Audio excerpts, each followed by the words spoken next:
Hello there, Outliers. Niiamah Ashong here, and thank you so much for letting me be a part of your journey. I say me, and after all these conversations, I still haven't gotten to the point where I recognize that it's actually us. We have two amazing outliers who are here to share their experience, their journeys, and the ways that they continue to look at life to help them level up their impact, their income, and their integrity on a regular basis. I'd love for you to get to know these outliers. So let's jump on in. Why don't we start with you, Chris? Chris, do you mind letting us know more about you and the game you're playing? Yeah, certainly. My name is Chris Lee. I am a conservationist in southeast corner of Iowa, in Burlington, right on the Mississippi River, a couple counties up from Missouri.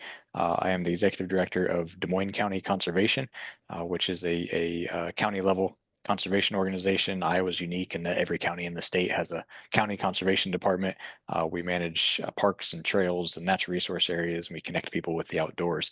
Des Moines County is not where Des Moines, Iowa is. I don't know why Iowa has this problem with naming counties in different places than the cities are. But so it goes. Like I said, I'm right on the Mississippi River. I have Mississippi mud running through my veins. I grew up outdoors, and that's what drew me into going into this line of work. But so I'm a leader of the organization, but in addition to that, I also do speaking and leadership consulting as a side business to take some of what I've learned as a leader and some of the struggles that I've had and some of what I see in parallels with the natural world. And so what I do is I bring leadership lessons that kind of use lessons from the natural world. So say, for instance, we've all seen how trees will lean towards light. Humans do the same thing, only we call it purpose or passion or things like that. And so I bring lessons like that weaved into how do you become a better leader and how do you create an ecosystem, i.e., a work culture that people want to be part of. And I truly believe that if more of us can love going to work every day, the world would be a much, much better place. Well, Chris, I'm really glad that you're here, and I'm glad that you do the work that you do, and you're finding ways to continue to expand that. No outliers, you're gonna benefit from the insights that you have, and I'm excited to keep expanding on that. Laura, let's get to know you. Tell us more about you and the game that you're playing. Thank you so much. The game I am playing is Fine as a Trap.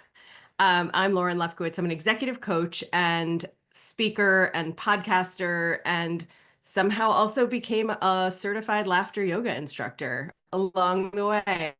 And I lived a life that was fine for a lot of years. And I think a lot of us do it, especially in the corporate world, which is where I came from, where we say, it's fine that I'm so busy, they're paying me a lot of money. It's fine that my team is too big. This is the responsibility. It's fine that they're asking me to do more. I'm an executive. And we imagine that we'll wait until we're retired to actually be happy. And I lived a workaholic, people pleaser, perfectionist life for many years in my corporate career. And I coached people on the side to find their joy and find their better than fine. Until one day I finally realized that I could also do that for myself. And fortunately or unfortunately, I realized that by having a very strange accident that actually led me here. All right. Well, I like the little like bit of foreshadowing, a little bit of a teaser there. A very strange accident. I'm sure outliers are a little. You piqued our interest. Tell us a bit about it, if you don't mind. Absolutely. So I was in this place where I was working 80 to 100 hours a week. I was always the interim vice president for whatever department had a hole in it.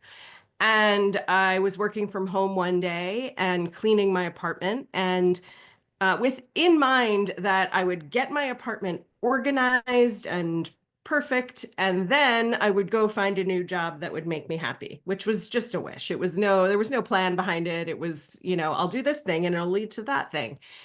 And I was running my Roomba vacuum and it was headed for an unplugged glass lamp cord. And I had the foreshadowing of the glass lamp being pulled down and shattering, and I had a dog with me, and I didn't want her paws to get all cut up. And so I ran across the room to catch the Roomba vacuum before it hit the lamp, and the Roomba did its job and turned. I slid in my socks on my wood floor, launched myself forward, and landed face down with my arms overhead, and I broke both of my shoulders. And the joke from my friends and family was, look who can't be a hand raiser anymore. And not only, though, couldn't I raise my hands, I also couldn't feed myself or dress myself or any of the things that an independent person does. And so I had to learn the really hard lesson of not being as hyper independent as I'd been, and in fact, being completely dependent on others. And my recovery in that experience led me to create a new life.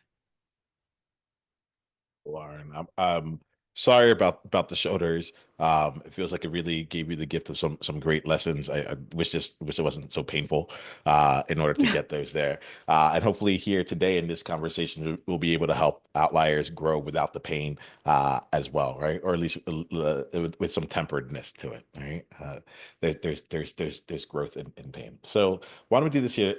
I'm going to start off here. Y'all are really fascinating. So I'm very excited to see where this conversation goes. You both have a command of self. You're not just walking through life and just like taking the things that are coming to you. I see that you actually spend the time reflecting and such. So I want to go a little bit deeper into how you think, what you see, and how that impacts how you show up. All right. So Chris, I'm going to start with you. I'm really curious. What's what's a belief that you've had to either let go of or up level in order to play at the level that you're playing at right now? What's a belief that you've had that's had to like grow along with you? I think a big one for me is that letting go of the idea of I'll just do it myself. Uh, and I imagine this probably resonates with Lauren, considering the experience you just had, or that experience you had. So coming up through the ranks, you start out as an individual contributor, and I went into this line of work because I wanted to be kind of out there in the natural resources. I want to be out in the woods and the prairies, and doing what it took to get more wildlife on the landscape or to preserve natural resources, and that is a kind of a very solitary thing. And along the way, I ended up being ambitious as I was, and as young people can be, moving up through the ranks and getting promoted up into a position of field supervisor. And so now I'm kind of overseeing the field team, but I'm still going out there and doing the work just alongside my team, and which I thought there's some good to that. And then moving up into the role of executive director, you really have to learn to let go. And man, did I have some struggles with that. And just forcing yourself to take a step back and be like, look, I have to be able to trust my team. I have to be able to trust the folks around me, and the role of a leader is very, very different than that of an individual contributor and a frontline employee. And to go from one to the other can be a pretty big leap, especially when you have no sort of formal training in that. Because I didn't. A lot of ICs, they don't. You go to school to become a wildlife biologist. They don't teach you about leadership. And so, certainly some struggles along the way in coming up with that. How do I get myself to let go and then empower my team to do great work? And that's one of the biggest things that I've had to let go of. Yeah, so like I'm coming to you, Lauren. I'm coming with the same question in just a bit, but I am curious for you, Chris. Like as you were bouncing up along that, what was one of the things that actually like made a shift for you? Like I'm curious about that journey for you. So it came down to just recognizing that I can't do everything. And if you try, then you're not doing anything well. And so I had to step back and recognize. So if I draw the parallel in the natural world, I use this analogy. Squirrels don't build dams. So squirrels within an ecosystem, they have a particular role to play. They're out there, and and they're picking up acorns, and they're burying them, they're storing them for winter, and in the process, they're planting oak trees. And if we were to come and say, "Hey, squirrel, there's this creek over here. We want you to dam it up." Well, maybe you could convince them to go do that for a little while because they certainly move things around in the forest, but they're not going to do it well. And but if you were to ask a beaver to go do that, they're going to do it really, really well. And so I had to step back and say, okay, what do I know as far as my training and my background and education, and then how do I draw on lessons from that into what I do. And it turned out, look, Chris, you are the executive director. You need to be dealing with the high level stuff. You need to be setting strategy. You need to be setting vision, and then rallying your team around what that vision is and creating the conditions for them to thrive the same way you created the conditions for wildlife to thrive when you were a wildlife biologist. And so when I took myself out of that and said, look, I don't have to be the one that's out there working in the parks, but I need to be the one there recognizing my team when they do a good job working in that park. And in so doing, it frees me up and lets me do my job well. I could focus and really double down on just being the best leader that I could be and not trying to be a leader and a field person or an individual contributor. And it it was reaching a point of burnout, and I finally came to that conclusion. And when I said, okay, I've got to step back and double down on this leadership thing and just try to create, my role as a leader is to create the conditions for my team to thrive the way my role as a wildlife biologist was to create conditions for my target species of wildlife to thrive. And so I started applying that, and that changed everything. It just lifted that burden off of my shoulders. And I still don't get it right all the time. Don't get me wrong, because I do love doing the field work and I love being out in the parks and out of the office a lot. But it lifted a huge burden off of my shoulders, and I recognized what my role within the organization was, and then could double down on helping my team determine what their role was, and then to help them be the best in that particular position. I'm glad I asked for that there, Chris, because this actually blows up a lot in my mind. Firstly, I if you don't mind, I'm going to walk through life a bit here and just be like, am I being a squirrel or am I being a beaver right now? Because squirrels don't build dams. I think it's really like some of the things that I heard from this here was um, I really like the parallel that you made between like creating the conditions for your target species of wildlife to thrive and then creating the conditions for your team to thrive. And the element of that that really like calls to me, and I'm thinking about the outliers out here, is like even though you were doing something different and like you had gone from being an individual contributor to being a leader in this case here, you were still doing the same thing. I think there's something about that element. That's even when I talk about what's the belief that gets up leveled. It's not like the belief went away. It's just like, okay, at this, like the next level of this, I'm still doing the same thing, but at the next level, it looks different, you know? Yeah. Yeah. All right. I appreciate you, Chris. Lauren, how about you? What's a belief that had to level up for you in order for you to be able to level up?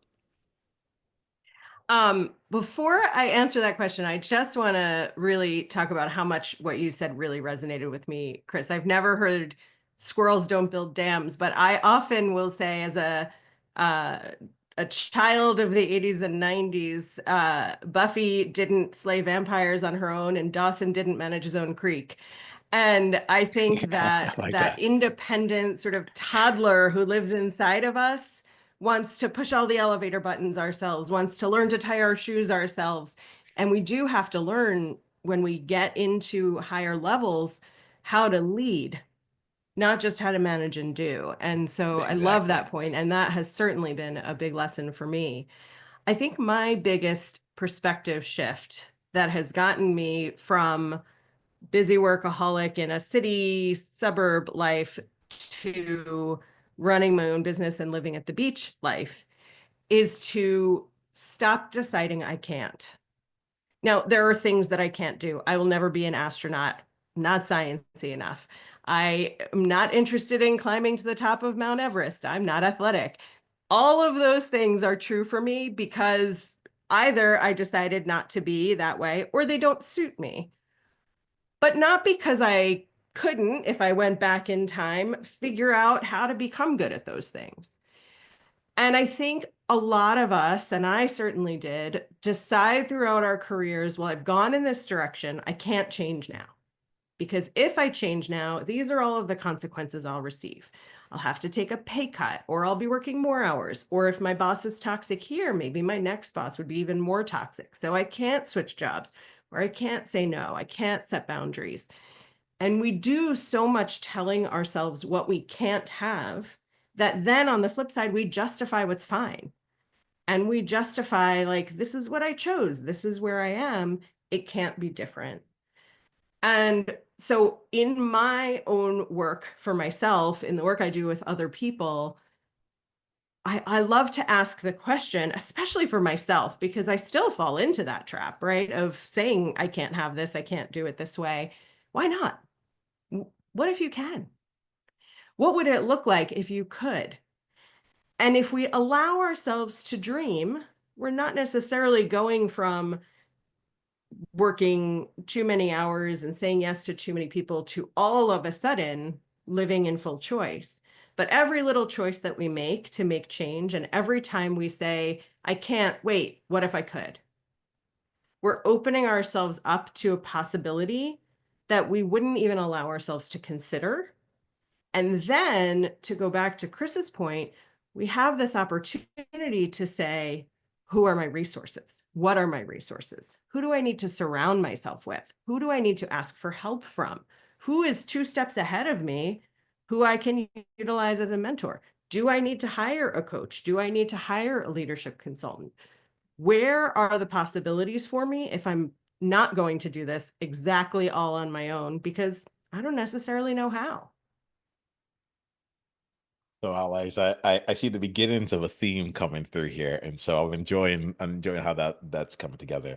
You talked about making a choice, Lauren. I'm curious about like a choice that you recently made and how this played out. Like, can you make this real here with a recent example for you?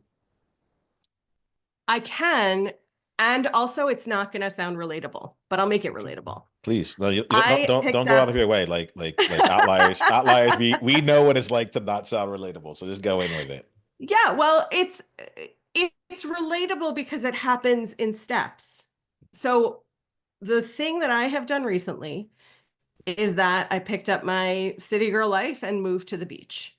And I'm living in what feels like a Hallmark movie town, in a Hallmark movie house with a front porch that goes across the house, neighbors who are friendly, and a little town center with a gazebo. And 5 years ago, me, who was still working 80 hours a week, never could have imagined that this would be my life. And so that's where the little steps come in, because my first step in making change was not checking my work email first when I woke up, allowing myself to get up and stretch and brush my teeth and take a shower before I checked my work email was step one. And sometimes that was 5 minutes because I was so eager to check my work email or worried and checking my work email. But sometimes that was a half hour before I checked on anything. And that led to change, which led to change, which led to change. And early this summer, I visited Lewis Beach, Delaware with a friend. And she's one of those people you should surround yourself with, because we were walking around this little town and I said, oh, I would love to live here. And she said, why don't you? And I didn't have an answer because I've stopped telling myself the things I can't have. And I did it. I sold my condo. I picked up my life. I stayed with a friend for a couple of months while I was looking for a new home. And now I've been here for a week and it feels like some sort of amazing fever dream, and I will take it.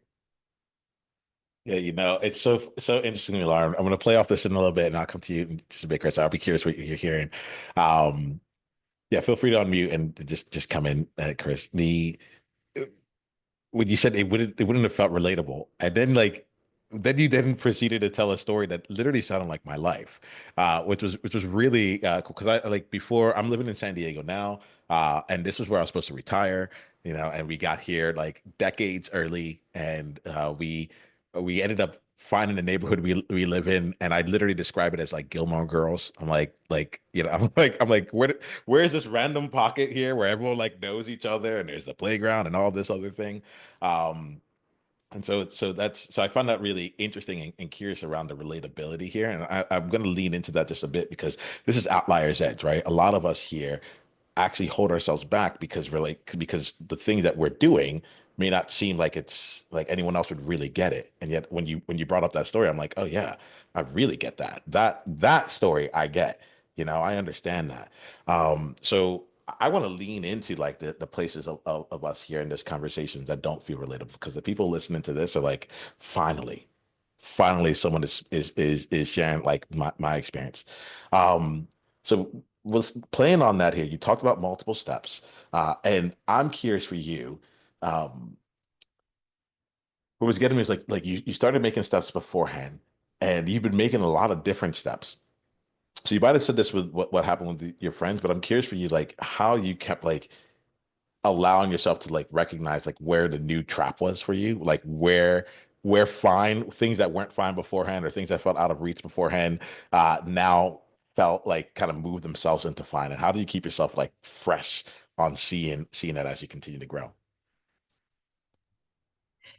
I don't rely on only me. Mm, And I think that goes right back to what Chris said at the beginning of our conversation. As a high achiever, which I think probably all three of us consider ourselves, as a high achiever, I have always thought if I want to do something, I have to make it move by myself. And the more I made that true, the slower I moved. And so what I have learned is I have other coaches, other speakers, other people who do holistic work in my community who I catch up with or I bounce things off of. I have an executive coach. I think everybody should have an executive coach. I think everybody should have a mentor or more than one mentor, because what we learn through that is not only that we can rely on other people, which is a really important lesson, but also that we don't always catch our own language or our own movements. To have somebody say, "Hey, Lauren, I just heard you say someday I'd like to fill in the blank, but I probably can't," or "That's probably not available to me," or "That's at least 10 years away." And to have somebody else catch that and say, "Really? How come?" Gets you out of the "I can't" box and the "it's not available to me" mindset, and allows you, just as my friend said, "Why don't you live here?" I don't know that I would have thought to actually live here. I think I would have kept it as a dream for a little while and maybe thought about it again down the road. So I think for me, the key is not isolating yourself, not getting lonely, not allowing these little dreams you have to be just shut down, and having someone who you can bounce the big idea off of so that you can make it into smaller steps. So it doesn't seem so far away, that there is a next and a next and a next step. I appreciate that, Chris. I'm curious what you're hearing, what you see from any of this. Oh man, I got so many ideas going through my head right now. There's just so much of this kind of weaves into some of the stuff that I have learned and seen in my own life, but then are now trying to bring through my keynotes and my leadership training.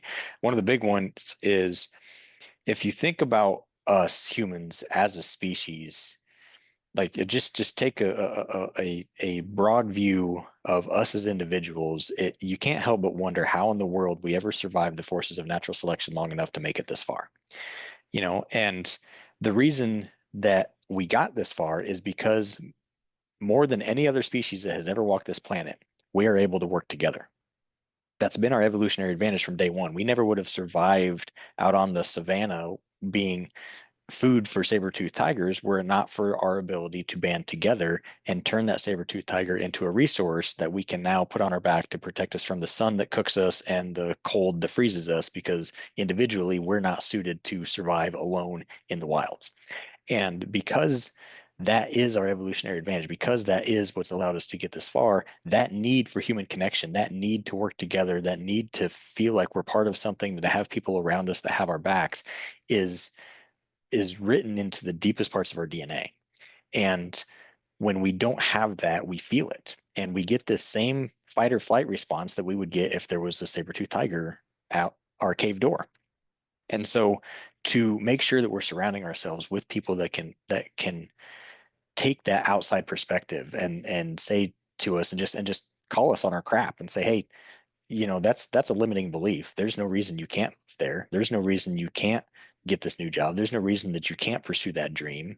Why wouldn't you? Because we get stuck in our own little paradigm. We see the world through the lenses that we have in front of our face, and it takes somebody from the outside looking in and saying that's not actually the situation.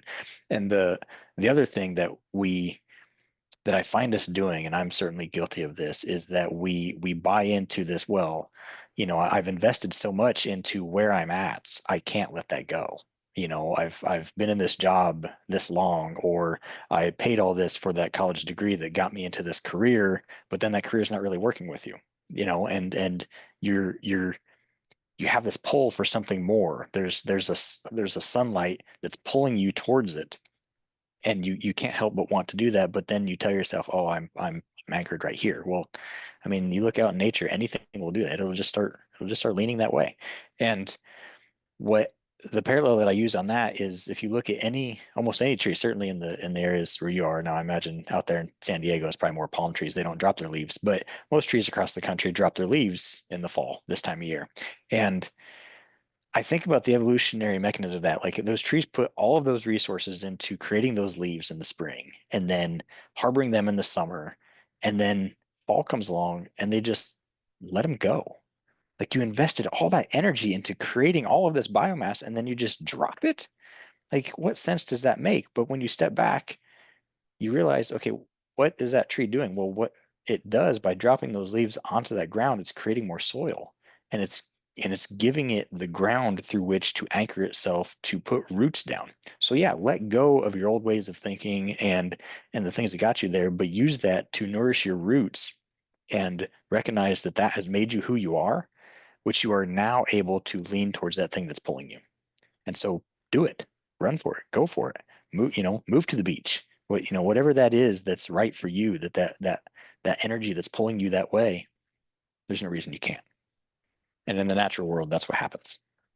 Yeah, Chris, there's something that I really appreciate about when you talk about the natural world, because I'm not out in the natural. Like, Lauren, when you were talking about, like, yeah, I'm not climbing mountains, I was like, yeah, I get that, right? At least not yet. But there's something about it that just, like, it just makes sense too, right? Like it's like, if you slow down to see it, you're like, oh, there's examples of what I'm going through happening Yeah, all kind around me all the kind of time. feels universal.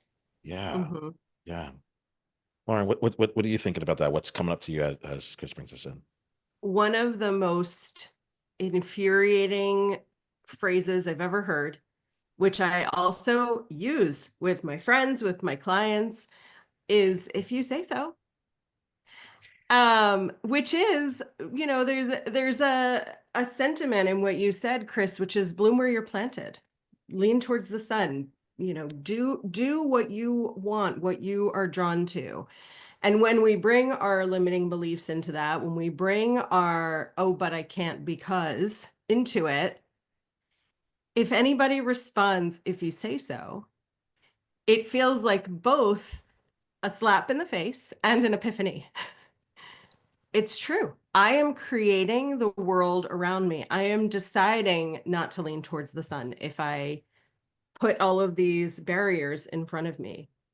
And when you think about the barriers that we put in front of ourselves, they feel like brick walls, but they're actually just orange cones that we can just pick up Yeah. and move out of the way. But we decide how big those barriers are. We decide how firm they are. And there's a huge difference, I think, between I don't know how and I can't. And I think that I have certainly done this for myself, and I see it around me all the time, is that we don't like being beginners. As high achievers, we're good at a lot of things. We're good at work. So when we do things that are outside what we've gotten comfortable with and what we've gotten good at, we say we can't. What we really mean is, I don't know how, and I don't really like being a beginner because I don't like to show people that I don't know how. And that comes back to building resources around you and having not just professional resources, but constructive friends who cheer you on, who don't say, oh, you're moving to the beach. You're pale. You're not really a beach person, are you? Are you going to be able to go outside with that see-through skin? But yes, I can, because sunscreen exists. Where the other friends were saying, what a dream. You're going to be living in a Hallmark movie. You're going to be living in Gilmore Girls Nation. And those are the people that you want to keep surrounding yourself with and sucking up the energy from, because they are your sun. They are your light. They are your way of getting towards something that you want to get towards. Yeah. And it's that beginner's thing. You're right, because that is such a place of vulnerability to put yourself back in that place. And I mean, even to pick yourself up and move yourself to a new community, you've got to make new contacts and make new friends. And man, it is so hard to make friends as an adult. Has anybody noticed this? Like, okay, let's call this out. As an adult these days, it is just difficult to it's so awkward. It's so vulnerable to walk up to somebody and be like, "Hey, how you doing?" And like striking that conversation to the degree where you're actually making that connection and you're not just making BS small talk. And yet I look at kids, I have a 9-year-old and a 6-year-old, and I look at every time I turn them loose on a playground, within 10 minutes, they've got a new friend. Like inviting them to our house. And I'm like, we don't even know this person. You can't do that. Like that's not, but I'm like, how? And and then I look at all the different people we interact with and in the course of a week or a day, and I'm like, man, I didn't connect with any of those. It's such a vulnerable place, but it is absolutely the place that you have to go in order to proceed forward in what you're wanting to accomplish. And we just have to embrace that. I don't know any other way around Chris, I'm going to dive in here with, if you say so. Sure. Maybe you can make I friends felt with that Are you way. an extrovert? Because I am I not. am an introvert. I know that Okay. sounds a little bit off for me because I come across extroverted. I'm a social introvert. And several years ago, I made it my job to make people feel comfortable. My corporate career was in HR, which is an uncomfortable job. And I got really comfortable with that level of discomfort. And with being a person who inside of work, people were a little bit afraid of because of the job. But when I started networking outside of work, I realized how many of us are uncomfortable meeting new Oh, people, yeah. saying, I want to be your friend, deciding to go to events where we don't know anybody. And so I decided that it is my job as a human to make people feel comfortable, included, and like I'm their friend. I met somebody yesterday in town and talked to her for 5 minutes, and she said, I've been here for however long and I'm starting to make friends, and I really liked her. And I said, well, we're friends now. And she said, okay. And we exchanged information and now we're friends. So I've started treating friendship like 6-year-olds do. You go on the playground, you're on the swings together, you start laughing, and then you say, like, hey, Dad, I made a new friend. Can I bring him home? And it seems to work. People, there is that level of vulnerability for so many of us where we feel awkward about trying to make new friends as an adult. We feel awkward about putting ourselves out there and saying, hey, you want to be friends? And worrying that we'll hear back, oh, I thought this was just a professional connection. Maybe I'll see you at a networking event. Yeah, don't But be if we prepared. are Come on. able to let go of that fear, if we're able to tag on to the friend who walks around saying we're friends now, then we can find a level of comfort that's a little bit different if we want to. We also can decide, like, I'm an introvert. This is how it is. My connections are business. And if I meet somebody through a hobby, great. But if not, that's okay too. But we get to decide how we want to do that. And then we get Yeah. to decide, how do I do that? And maybe you reach out to me and say, okay, how did you get comfortable just saying to people, we're friends now? Yeah. And maybe I say to you, how do I get comfortable being outdoors? Because I don't know where to go if there isn't a sidewalk. Right. Yeah, it's coming back to that limiting belief thing again of like it's not impossible. It's not that I can't. It's just that I haven't developed the skills or just haven't prioritized just doing it. I think that's really what a lot of it comes down to. It's a mindset shift.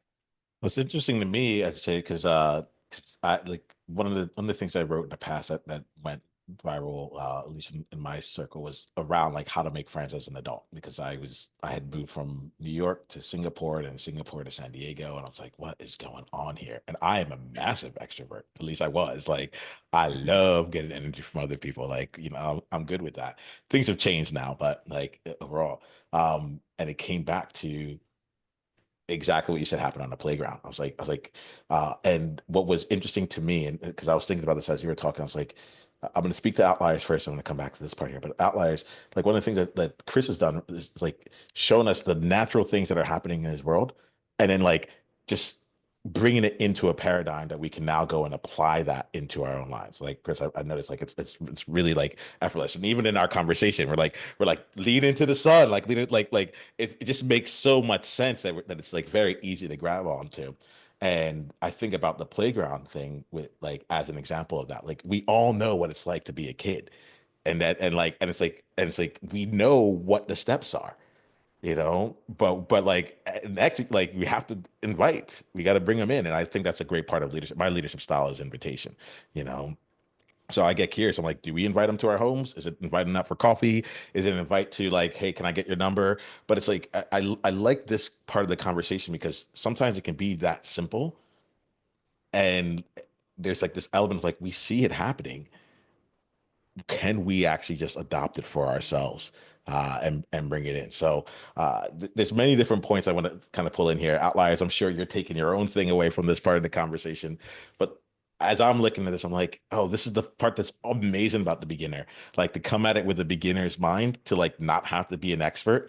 That was one of the first things one of my coaches brought me in on. He's like, don't be afraid to be, don't forget to begin as a beginner. And the other side of it's like don't forget about the value of the beginner's mind and what you get, what you stand to gain from that. I'm about to take things in a different direction, but before I do, let me just check in with you. Is there anything else anyone is feeling called to say or to bring in around this topic here? Because I know there's outliers that are like in this space thinking about it. No. All right, cool. Looks like we're complete on that. So we're gonna start wrapping up the conversation, but I want to say I appreciate both of you. Um, there's two places I want to go, and I'm just deciding right now where to move. Let's talk about this here because since we had the theme of like the individual contributor, like going at it on your own, almost like the rugged. I think Dan Sullivan talks about like the rugged individualist. You know, um, for anyone right now that is finding themselves almost like an individual contributing leader, right? I'll look at myself right now. Like, so I was in business doing a lot of different things. Now my business now has gone back to like me and another person on my team, right? So it's not as large as like the places that I'm used to. And as y'all are talking, like there's certain points that are hitting me where I'm like, oh, that's right. I thought I was slow, but the truth is I am slow because I'm going it more alone than I've gone it in the past, you know? So I think it'd be good to bring our conversation to a bit of a close around the elements of someone moving from that from that standpoint of like leading but still doing so much of it on their own. If there's anything that y'all have as just like an outside is what I like to say, just something just like just a takeaway for them, an outside you have for them. I think it'd be really wonderful to leave outliers with that, and then we'll wrap up for today. Either of you feeling called to bring something in right now? Yeah, just I mean that reminds me of one of the big lessons. If you look to nature, this idea, and I especially in this country, it is so pervasive. This idea of the rugged individualist and bootstrapping and go it alone and all that stuff, that is actually fairly rare in the natural world. Everybody idolizes the lone wolf. The lone wolf dies if he does not find a pack as quickly as possible. And and the same would hold true for almost any species out there. I mean, a lion that leaves the pride better go and form a new pride pretty quick, or he's as good as dead. And I think that there's huge lessons there for us in that, yeah, go it alone, figure out the systems, but then build your tribe around that, because 1 plus 1 is not 2 when it comes to working together. 1 plus 1 is 3 or 10 or some exponent thereof.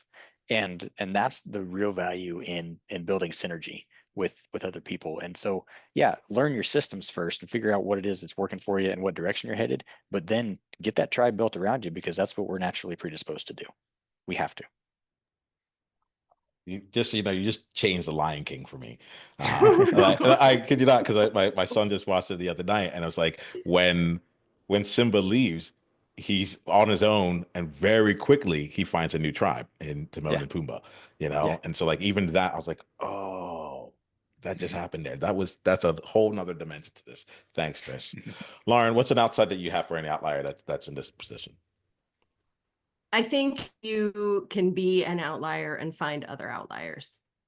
I think you can form a tribe with independent thinkers, with individual goals, and with different priorities than you, and also feel included in that place. I have a friend who says isolation lies, and isolation puts us in this place where we're making all of our own decisions based on our angry inner voice and responding to it. And that is really lonely, and it's really challenging to talk yourself out of the things you're talking yourself into. So when you find the other outliers and you say to them, we're friends now, you have a pride, you have a group of people who sometimes will lead you, sometimes will follow you, and sometimes will just be in company with you. And then when you have those isolation thoughts of the I can'ts and I won'ts and it will nevers, you give yourself the opportunity to bounce that off other outliers who also don't want to live in safety and security and fine, who can help you stretch and come up with ideas and pitch in on the things that they're better at than you are, where you can pitch in on the things that you're better at than they are. So I think not getting lonely, which is different than enjoying time alone, which I do. And I think a lot of us do, especially when we're outliers. We're outliers for a reason, because we don't want to just sink into the crowd. But loneliness and being alone are two different things. So we have to fight loneliness and find likeness among us and connection so that we can thrive together. Well, I'm appreciative of you, Lauren. This is like the reason why I bring people together, whether it's here on the podcast or in the Outliers Edge Guild. Like I'm constantly like, and the reason I ask you all to share your stories because it's really underneath all this. This is a movement of belonging and knowing that like that we're really not actually alone and we can get things in here. So I appreciate this for each of you here. Allies, for any of you that are like, but where do I go find one of those tribes? Like if you listen to this here, there's a lot of different like ways that you can go about and navigate that for yourself. We have the Outliers Edge Guild, which you can come and join us in as well. Like we're taking care of this. We're bringing together these things here. And so Allies, so we wrap up this conversation. My ask of you is this, please share this conversation out on your platforms. Let people know around it here and invite them to come join in. Especially, though, I would love for you to think about one person in your life right now who might be feeling like they're the person that's out on their own. Maybe they're the individual contributor that's making a transition to leader, or they're a leader that's like, I'm still acting too much like an individual contributor. Maybe they're one that's like they're thinking this is just they're allowing themselves to live and find for too long, or they're just feeling like I need to find that new tribe, that new pride to be a part of. My ask is that you send that individual person this episode and you invite them to come be a part of this conversation. What we have here is like I have this thing that I call it one person, one conversation at a time. All right. And that's the initiative that we have here. So go ahead and share it in your larger places, but share the gift of this with one person and let them know you were thinking of them. All right. So we're going to wrap up this conversation all together, Chris and Lauren, with two things. One, I like to let outliers know how they can go deeper down the journey with you, and then two, outliers have gotten what they need to get from this conversation. I'm curious what you got from this, right? So if you can also share an insight that you are taking away from this conversation, that'd be really wonderful. And if you didn't get an insight, that's fine too. You can just say that. We'll go with that. So if you can let us know how allies can go down the journey with you, and then what's an insight that you got from this conversation. Lauren, let's start with you. Absolutely. I can be found on LinkedIn most frequently, just LinkedIn Lauren Lefkowitz. And also through my podcast, which I do with a partner, John Spears, who is also a former corporate leader turned coach. It's called I Could Talk to You All Day, and it's a podcast for leaders who are also human. And my insight from today is, gosh, there are so many. And I think if you didn't get insight from today, listen again, because there was a lot to learn. I think what I heard today from all three of us was we have different approaches to ultimately really similar outlooks. And I think we find that with a lot of outliers is that the lean towards the sun, the find your people, the tell yourself you can do things, the try things, use your resources. I mean, so many insights from, I think, that translate to people who consider themselves outliers that may be really eye-opening, that you don't have to do it by yourself. There are people like the three of us everywhere who want that connection, who want to grow together, who want to help other people thrive. And I think that's been my biggest life and business lesson. And I heard it so much throughout our conversation today. Thank you, Lauren. Thank you for being here. And Outliers, please go down, continue down the journey with Lauren. Chris, how about you? What's an insight you have, and how can people stay down the journey with you? Yeah, so to find me again, LinkedIn is like Lauren, probably the way to go. If you search organizational ecologist, that's where you'll find me. Chris Lee on LinkedIn, organizational ecologist. I do have a podcast, but it's very specific for parks and conservation leaders here in the state of Iowa. So if you are one of those, or you're interested in that type of thing, my podcast is called Parks and Restoration. So you can tune in on that. The insight that I have, it's one that I just need to be reminded of repeatedly, and I've had this insight before, but it's nice to be reminded of it, of how toxic isolation really is, and how isolation really it is just, it is a dangerous thing, and it lies to us. I'm reminded of a TED talk I really like. It's Robert Waldinger. He's the director of the longest study on human happiness, that Harvard study that's followed 750 people for 75 years and has asked them along the way, how are you doing? What's making you happy? And that kind of stuff. And the insights on that were, one of the big insights is how toxic isolation really is. And, it gets back to who we are as a species. We are a social species. We need each other. We need our tribe. We need the people around us. And there are the people out there. And I have to be reminded every now and then that you're not alone doing this, and there's people that are pulling for you. Yeah, definitely not. And I want to say thank you so much. Thank you for pulling for all of us, Lauren and Chris. Just know that we're on your journey with you. We're going to go deeper, and we thank you for being part of ours. And Outliers, remember this year. Until the next time we talk, be you on purpose. Journey on.